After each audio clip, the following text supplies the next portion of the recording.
अस्सलाम वालेकुम दोस्तों, इंडिया में 26 जनवरी को किसान परेड के दौरान होने वाले तशद्दुद के बाद ज़रई कवानीन के खिलाफ एहतजाज करने वालों की राह मज़ीद मुश्किल हो गई है। संगू, गाजीपुर और टुकड़ी बॉर्डर के इलाकों में इंटरनेट की सर्विसेज 2 फरवरी तक के लिए मुअत्तल कर दी गई हैं और सहाफ़ियों, मीडिया अफराद और मुजाहिरीन को एहतजाज की जगह पर इंटरनेट के इस्तेमाल में मुश्किलात का सामना करना पड़ रहा है। जबकि 1 फरवरी को इन तमाम पाबंदियों के साथ ट्विटर पर किसानों की तहरीक से मुतल्लक मवाद शाया करने वाले चंद अकाउंट्स तक इंडिया में रसाई बंद कर दी गई है। इन अकाउंट्स पर पाबंदी के बारे में ट्विटर के जरिए जारी करदा नोटिफिकेशन में कहा गया है, कानूनी पाबंदियों की वजह से इंडिया में आपके अकाउंट को रोक लिया गया है। अमेरिका की नामवर गुलकारा और पाकिस्तानी एजेंट, क्या ऐसा मुमकिन है? शायद सोशल मीडिया पर होने वाले इल्जामात की जंग में ऐसा कुछ भी हैरान कुन नहीं। ऐसा ही कुछ इस वक्त इंडिया और पाकिस्तान के ट्विटर पर देखने को मिल रहा है, जहां गुलकारा रेहाना की जानिब से किसानों के हक में की जाने वाली एक ट्वीट इन्हें ISI का एजेंट करार दिया जाने का बायस बन रही है। याद रहे कि अपनी ट्वीट में रेहाना ने दुनिया की तवज्जो इंडिया में जारी इस एहतजाज और इसमें मौजूद मुजाहिरीन की इंटरनेट तक रसाई महदूद किए जाने की तरफ दिलाई है।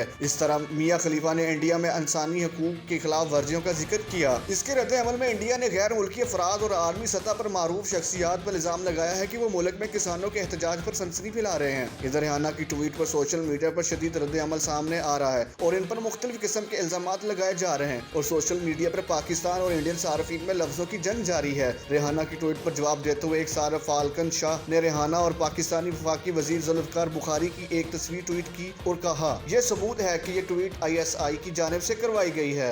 किसान मुतालबा कर रहे हैं कि चंद माह कबल नाफिज होने वाले ज़रई कानून को वापस लिया जाए। दूसरी तरफ हुकूमत इनसे बात करने पर राजी तो है, लेकिन इन नए कवानीन को वापस लेने या इन्हें मुकम्मल तौर पर खारिज करने से इनकार करती है। इस वीडियो के बारे में आप क्या राय रखते हैं, हमें बताएं कमेंट सेक्शन में। अगर आपने हमारा चैनल अभी तक सब्सक्राइब नहीं किया तो अभी सब्सक्राइब करें और बेल आइकॉन को जरूर प्रेस करें ताकि नई आने वाली वीडियोस आपको बर वक्त मौसूल हो सकें।